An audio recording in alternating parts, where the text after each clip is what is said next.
Chers amis, bonjour. J'enregistre cette vidéo en ce jour du 11 novembre, ici au Parlement européen à Bruxelles, en ce jour particulier du souvenir français. 1 400 000 morts, plus d'un Français sur 4 parmi nos jeunes de 18 à 27 ans, à qui l'on a tout demandé et qui ont tout donné. Face au démembrement, face à la dissolution nationale, nos ancêtres se sont battus pour prolonger la France et ses traditions. En présentant le traité de Versailles à l'Assemblée nationale, Georges Clemenceau, le président du Conseil, a conclu par ces mots.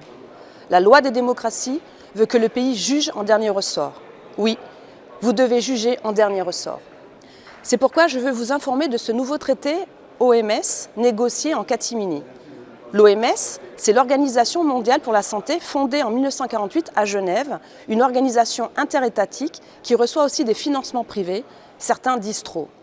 C'est difficile de comprendre comment l'OMS organise son budget, mais on sait que la fondation défiscalisée de Bill Gates, par exemple, a financé en 2020-2021 les programmes de l'OMS directement et indirectement via Gavi à hauteur de environ 1 milliard d'euros, soit 10 fois la contribution de la France. À l'OMS, la fondation Gates est particulièrement visible sur les budgets des activités vaccins ou planification stratégique. En 2018, près de la moitié des contributions volontaires du budget des équipes des négociations de traités entre États étaient financées par la fondation Gates. Ce qui nous ramène à ce traité en préparation. L'élaboration d'un accord mondial sur la prévention, la préparation et la riposte face aux pandémies a été lancée par le président du Conseil européen, le Belge, Charles Michel, lors du Forum sur la paix de Paris en novembre 2020. La négociation a formellement débuté en décembre 2021 avec un secrétariat de l'OMS. Ce travail est effectué en parallèle à une potentielle révision du règlement sanitaire international qui existe depuis 2005. Les négociations ont débuté réellement en février dernier avec une étape cruciale en décembre 2022 et une conclusion qui sera soumise à la 77e Assemblée mondiale de la santé en 2024. Évidemment, l'objectif est louable, mieux riposter face à la prochaine pandémie, mais on se souvient tous que même nos voisins européens ont intercepté nos masques pendant la pandémie.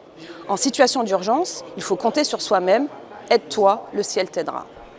Est-ce que l'idée derrière cet accord mondial ou dans la révision des règles sanitaires internationales est de créer une sorte de loi contraignante pour les États signataires qui ratifient la Convention ? Ce serait alors la fin de la souveraineté dans un domaine régalien. Après le numérique, l'énergie, la nourriture, puis l'armée, allons-nous aussi accepter de subir cela pour la santé ? Déjà que ce gouvernement méprise nos infirmières, nos hôpitaux et nos anciens, faudra-t-il espérer à la prochaine épidémie qu'un bureaucrate ou un cabinet de conseil daigne envoyer des stocks de médicaments vers la France ? Il y a un flou sur ce sujet qui est négocié.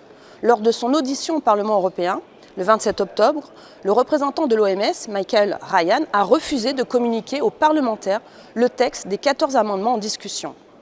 Alors je vous le demande, est-ce qu'on est encore en démocratie quand des bureaucrates non élus refusent de communiquer un projet de loi aux élus du peuple?